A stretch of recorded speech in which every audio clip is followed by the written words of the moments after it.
ikagabi. Daga Patrol, Mikael Apari. Ning saka og halos tagatuhod ang baha sa kalsada sa Purok 14 Kalinan, Davao City kagabi. Perting 5 sa mga mulupyo kay halos hawak na ang gilaw mun sa tubig. Ang mga kaldero gubang gamit ni Marivic Luna gianod na sa baha. Ang putog asa na to ug mapangitaan pa to nila ilang karahang kaldero. Daghang mga sakyanan ana nga tanggong sa kalsada kay milapaw ang tubig sa creek ug halos tagatuhod. Si Panjan Mario nga nagamotor wa na mulaw sa iyang gitrabahuan. May kuanda suba dia sa kuan. Sa dako daw padulong. Dili magyan. Miangal ang mga residente kay bisan usa sa mga opisyal sa barangay walay miresponde. Sutso hantod kada sutso magyud ni siya nagsugod ang tubig diri hantod karon wa may mga opisyal sa barangay nagpakita diri. Ulahing gibaha ang Purok 14 Kalinan na pulo katuig na ang milabay. Karon dismayado ang mga residente kay walay miisa sa mga barangay officials ang mibisita kanila. Nanawagan sila sa barangay kapitan ug sa mga barangay kagawad nga unta tan-awon ang ilang sitwasyon dire kay ilang ikabalak-an nga moabot pag usa ka semana una mohubas ang tubig dinhi. Mikael Apari, Patrol ng Pilipino.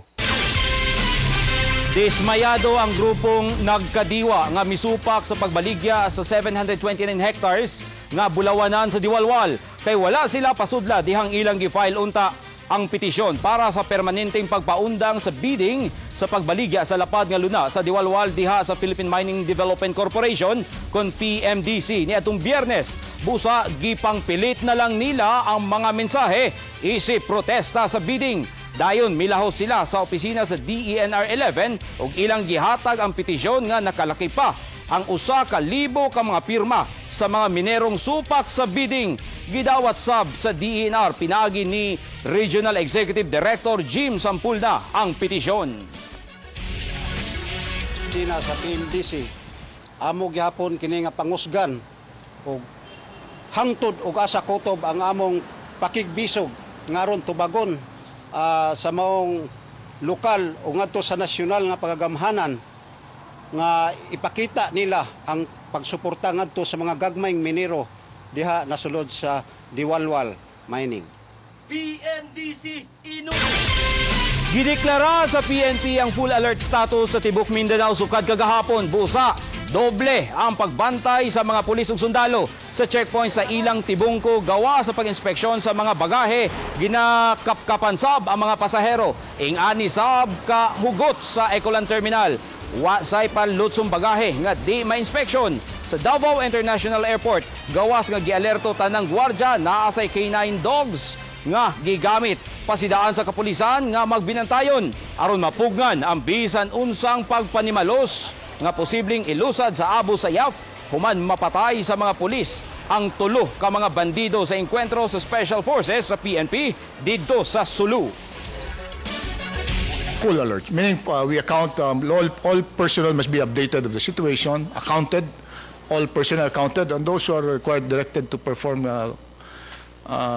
checkpoint, perform their duties. Yes, kahapon pa na nagawas nga order. That is why makita ninyo gabi, no?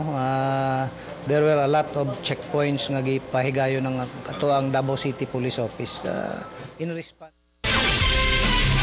Nanumpa niya itong Biyernes ang mga bagong opisyal sa kapisanan ng mga broadcasters sa Pilipinas Davao Chapter sa pagpanguna ni DXUM Station Manager Roy Johnson, isip presidente. Gawa sa accreditation sa mga sakop sa broadcast journalist sa Davao.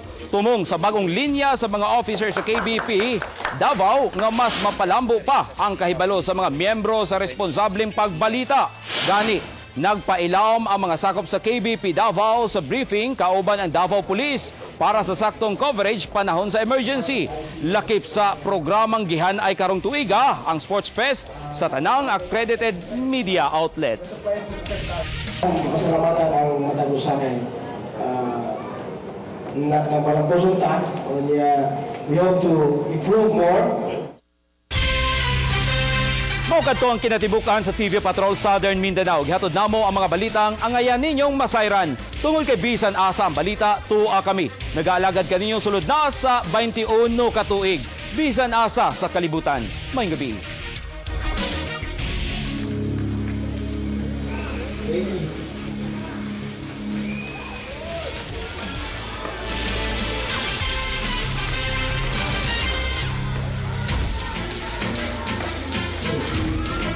sa lahat.